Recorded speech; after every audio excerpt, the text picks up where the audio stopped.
Olá, eu sou o André Caldeira, sócio fundador e CEO do Grupo Propósito. Eu sou professor do IBGC, Instituto Brasileiro de Governança Corporativa. Estou aqui hoje na função de apresentador e entrevistador do Conversas com Propósito. E o convidado de hoje, que marca a reestreia do Conversas com Propósito, é o Alexandre de Michele. O Alexandre é uma pessoa muito especial no mercado, no IBGC, mas principalmente como uma referência para mim, uma referência pessoal. Eu acho que essas histórias, elas geram lições.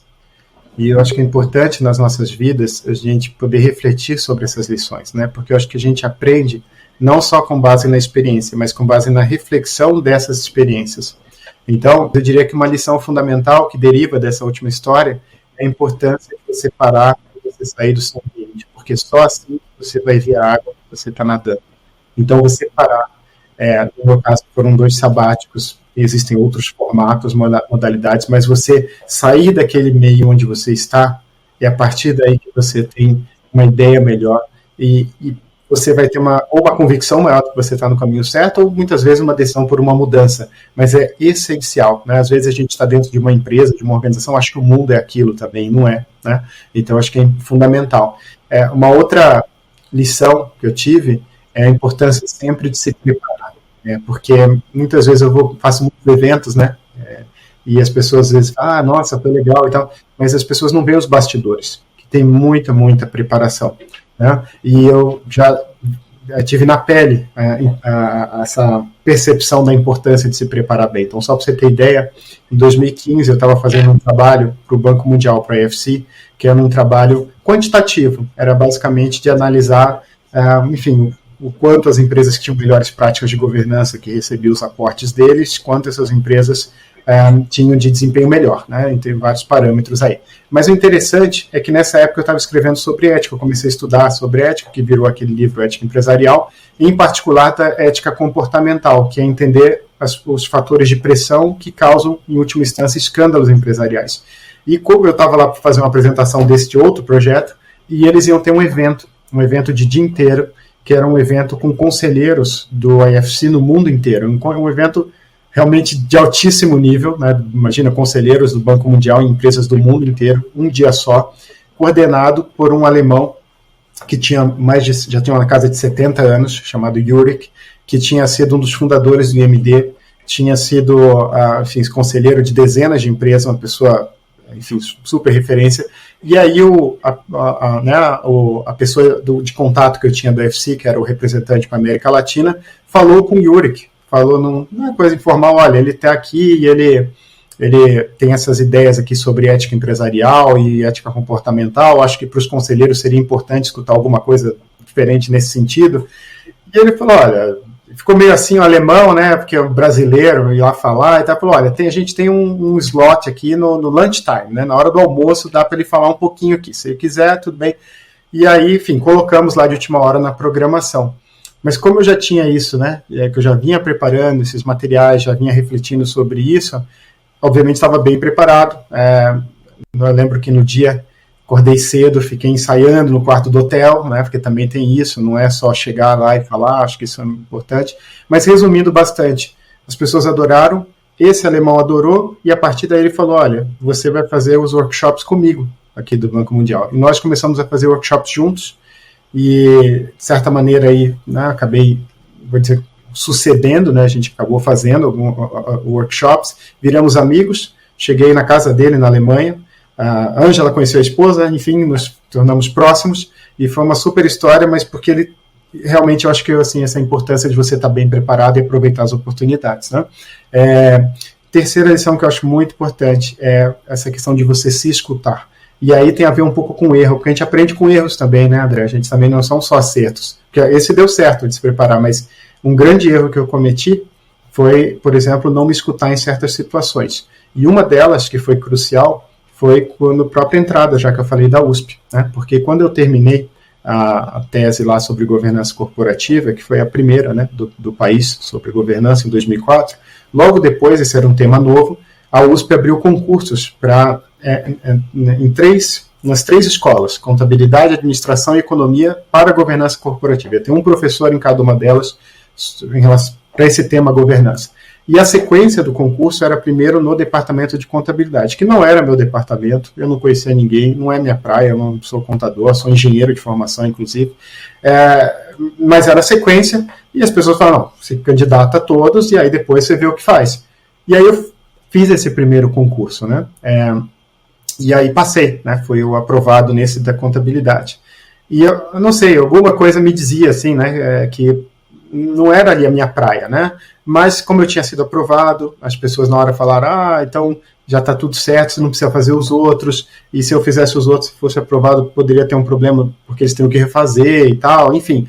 Resumindo bastante, eu acabei deixando de fazer os outros e entrei no local errado, a verdade é essa, no departamento errado, que ficou muito evidente para mim que eu me sentia um peixe fora d'água, e mesmo tendo alguns amigos de fora que acabaram de falar também que eu acabei levando, mas foi um erro por não ter me escutado, né, do que é realmente estaria em sintonia comigo.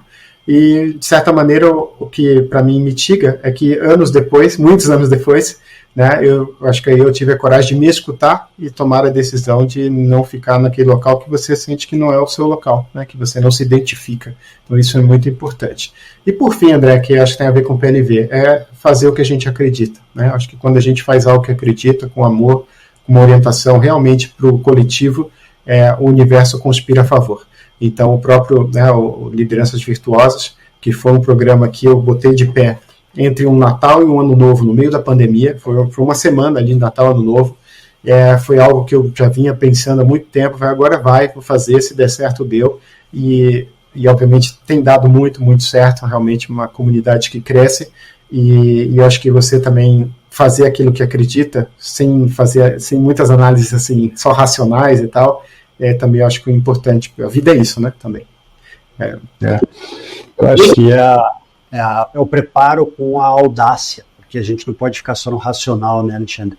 Sabe, sim, que eu te ouvindo, né, sobre esses aprendizados, né, e essas lições que você tão bem destaca, eu acho que eu faço um paralelo para aqueles que não podem fazer um sabático, no sentido de sair de onde estão, de onde vivem e ir para outro lugar, que é poder contar com ajuda externa.